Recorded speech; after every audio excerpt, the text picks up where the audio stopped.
Action.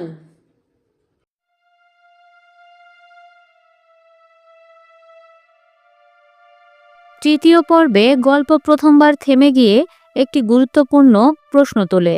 ডেমনদের মতো ভয়ঙ্কর সত্তার বিরুদ্ধে লড়াই করা মানুষগুলো আসলে কারা? তারা কি কোনো বিশেষ শক্তি নিয়ে জন্মায়, নাকি কোনো অজানা শক্তি তাদের রক্ষা করে? এই পর্ব খুব স্পষ্টভাবে সেই ভুল ধারণা ভেঙে দেয়।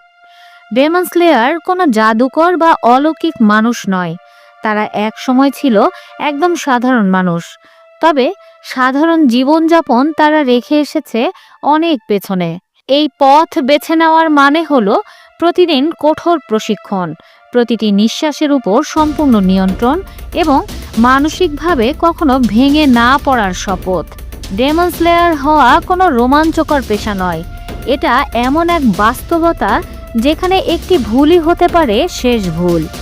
আর এই জায়গা থেকেই গল্প ধীরে ধীরে খুলে দেয় ডেমন স্লেয়ার হওয়ার ধারণা এবং সেই ধারণার পেছনে লুকিয়ে থাকা নির্মম সত্য। সাকনজি উরুকোদাকির কাছে পৌঁছানোর পর থেকেই তানজিরো কামাডোর জীবন সম্পূর্ণ বদলে যায়। পাহাড়ের গভীর নির্জনতায় শুরু হয় তার কঠোর প্রশিক্ষণ, যেখানে প্রতিটি দিনই ছিল নিজের সীমা ভাঙার লড়াই।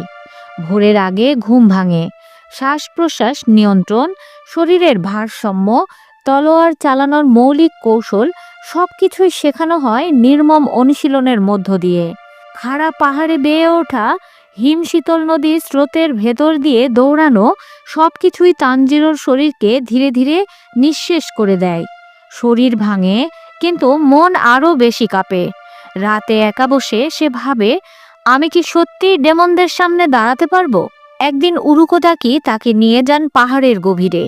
সেখানে রাখায় একটি বিশাল পাথরের সামনে দাঁড় করিয়ে তিনি বলেন, এই পাথরটিকে তলোয়ার দিয়ে কাটতে হবে। তানজিরো আঘাত করে, একবার, দুইবার, তিনবার। তলোয়ার শুধু পাথরের গায়ে লেগে আবার ফিরে আসে। তানজিরোর হাত কাঁপতে থাকে, শ্বাস এলোমেলো হয়ে যায়। এই লড়াইটা যেন পাথরের সাথে নয়, নিজের দুর্বলতার সাথে। ঠিক তখনই হঠাৎ তানজিরোর সামনে হাজির হয় এক অচেনা কিশোর, মুখে রুক্ষতা, চোখে আগুন। সে কোনো কথা না বলেই তলোয়ার তুলে আক্রমণ করে। তানজিরো কিছু বোঝার আগেই মাটিতে পড়ে যায়। এই ছিল সাবিতো। সে একের পর এক আঘাত করে, কোনো দয়া নেই, কোনো থামা নেই। এই ফাইটে তানজিরো বুঝে যায় এটা প্রশিক্ষণ নয়, এটা বাস্তব যুদ্ধের অনুশীলন। সাবিতো তাকে দেখিয়ে দেয় ডেমনরা কখনো সুযোগ দেয় না। এরপর থেকেই দিনের পর দিন সাবিতোর সাথে তানজিরোর লড়াই চলতেই থাকে।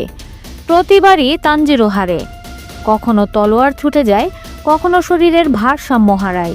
প্রতিটি ফাইট তার শরীরের চেয়ে মনকে বেশি আঘাত করে। এই সময় আরেক রহস্যময় কণ্ঠ তানজিরোর পাশে এসে দাঁড়ায়।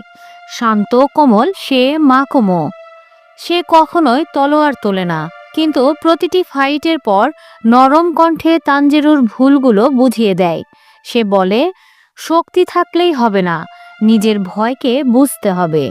দিনের পর দিন ফাইট আর প্রশিক্ষণের মধ্য দিয়েই তানজিরো ধীরে ধীরে বদলাতে থাকে। সে শিখে যায় শ্বাসের ছন্দ, শিখে যায় কখন আক্রমণ থামাতে হয় আর কখন সামনে এগোতে হয়।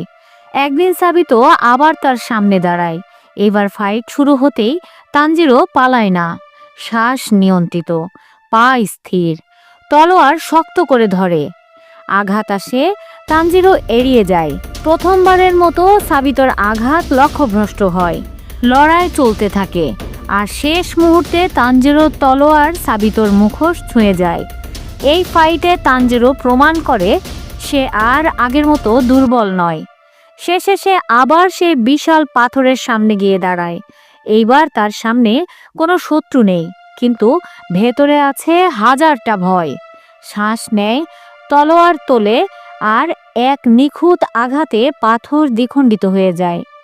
এই পর্বে তানজিরোর লড়াই শুধু শত্রুর সাথে নয়, এটা নিজের ভয়, সন্দেহ আর দুর্বলতার বিরুদ্ধে যুদ্ধ। আর এখান থেকেই শুরু হয় একজন সত্যিকারের ডেমন স্লেয়ার হয়ে ওঠার পথ। কাট।